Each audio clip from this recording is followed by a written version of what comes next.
பல்லாவரம் அனகாபுத்தூர்ல தெரியும். இந்த நீங்க பார்த்துங்களே அந்த வீடுகளை, மக்களுடைய வாழ்விடங்களை இடிக்கிறத நீங்க பாக்குறீங்க. இந்த பிரச்சனை இப்ப இல்ல, இது ஏற்கனவே முன்னாடி இருந்து வந்ததா. அப்ப இதே இடத்துல நின்றுதான் நாங்க போராடி அதை தடுத்தோம், கொஞ்ச நாள் தடுத்து வச்சோம். இப்ப திருப்பி அதே பிரச்சனை. இந்த பல்லாவரத்துல இந்த அனகாபுத்தூர்ல மட்டும் இல்ல, சென்னைக்குள்ள பல இடங்கள்ல நம்ம மக்களின் வாழ்விடங்களை ஆக்கிரமிப்புங்கிற பேர்ல இடிச்சு அப்புறப்படுத்தணும். உங்களுக்கு தெரியும், இந்த கூவாத்து கரை ஓரத்தில் இருந்த ஆதி தமிழ் குடிகள் எல்லாரையும் அப்புறப்படுத்தி செம்மஞ்சேரி, கல்லுக்குட்டை, கண்ணகி நகர், பெரும்பாக்கம் இதுக்கு தள்ளிட்டாங்க. புறநகர்களுக்கு அப்பால தள்ளிட்டாங்க. இப்ப இது இப்ப இங்க நடக்குது. அவங்க சொல்றதே இது நீர்நிலை பகுதி, இதை ஆக்கிரமிச்சுட்டாங்கன்னு சொல்றாங்க. ஒரே ஒரு அடிப்படை கேள்விதான், அது நம்ம கேட்கிற சாதாரணமா அந்த மக்களும் கேட்கிறாங்க.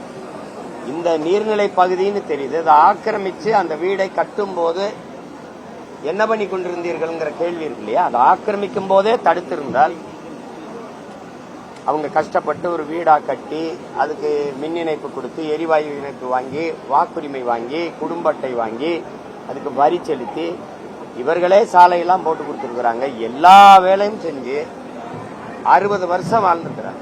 3 தலைமுறையா இங்க வாழ்றோம்னு சொல்றாங்க ஒவ்வொருத்தரும். அப்ப திடீர்னு இதை நீங்க வேற இடத்துக்கு போங்க அப்படின்னா, அவங்க குறைஞ்சபட்சம் கேட்கறது, சரி மாற்று இடம் கொடுங்க, ஒவ்வொரு சென்ட் ஒரு மாற்று இடம் கொடுத்துருங்க, நாங்களே போய் ஒரு கூரையை தற்காலிகமா போட்டு கூட வாழ்ந்துக்கிறோம், பிறகு எங்களுக்கு வசதி வரும்போது கட்டிக்கிறோம்ன்றாங்க. அப்படி இல்லை, நாங்க கொடுக்கற வீட்டுல போய் இருங்க அப்படின்னா, 10 பேர் கொண்ட குடும்பம், 12 பேர் கொண்ட குடும்பம் இவங்க கொடுக்கற வீட்டு அளவுக்குள்ள வாழ முடியுமாங்கிறது யோசிக்கணும். அவங்க கேட்கிற முதல்ல எங்க வாழ்விடம் இங்கே, வாழ்வாதாரம் இங்க சார்ந்துதான் இருந்தது, எங்க பிள்ளைகள் இங்கதான் படிக்கிறாங்க. இப்ப திடீர்னு ஒரே நாள்ல தூக்கி வேற இடத்துல கொண்டு போட்டா அது எப்படின்னு கேட்கிறேன்.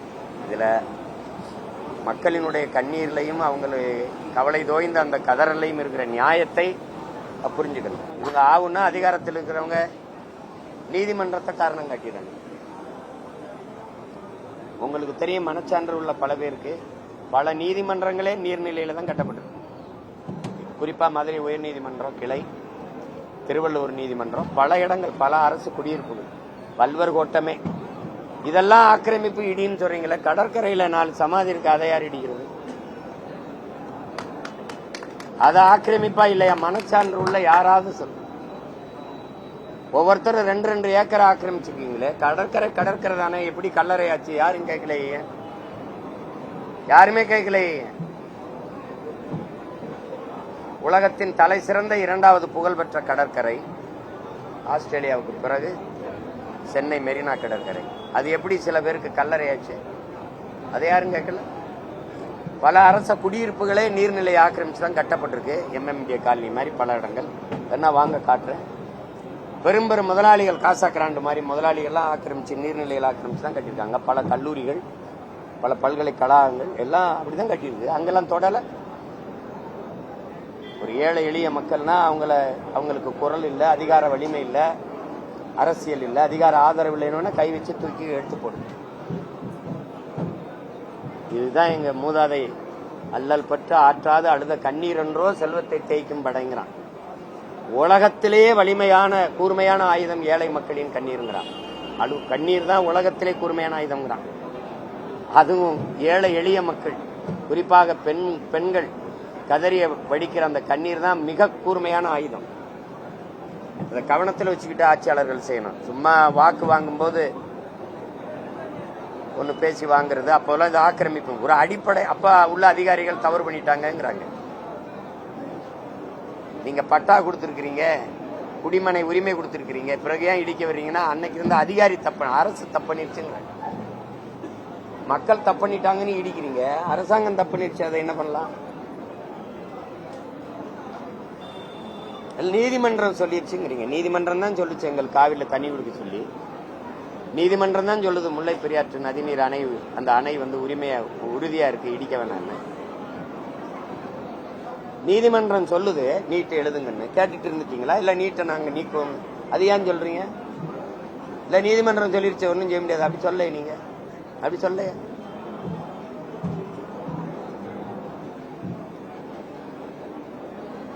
கொடுமை இதெல்லாம்.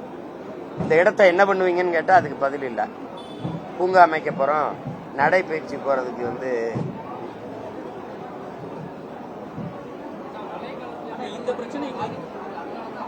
இந்த ஒரு இடம் தானா? கூவம்ங்கிறது நதியா சாக்கடை காவாயா? கூவம்ங்கிறது நன்னீர் ஓடுகிற நதியா அல்லது சாக்கடை? கழிவுநீர் ஓடுற காவாயா அது நன்னீர் ஓடுற நதியா? கழிவுநீர் ஓடுற சாக்கடையா அந்த காவாயா மாத்தின மகத்தான பெருமக்கள் யாரு? எந்த இடமே நீங்க என்னோட வாகனத்துல பயணிக்கிறீங்களா? எந்தெந்த இடங்களை ஆக்கிரமிச்சு இதே ஆறு எந்தெந்த இடங்களை ஆக்கிரமிச்சு யார் கட்டிருக்க நான் காட்டுட்டா என் கூட வர்றீங்களா? அதெல்லாம் ஏன் தொடல? ஏன்னா அவனுக்கு அரசியல் வலிமை அதிகார ஆதரவு இருக்கு, அதனால தொட மாட்டேங்கிறான். இவன் எளிய மக்கள், வெறும் வாட்டர்ஸ், அவ்வளவுதானே. செய்திகளை உடனுக்குடனும் துல்லியமாகவும் தெரிந்து கொள்ள சப்ஸ்கிரைப் பண்ணுங்க.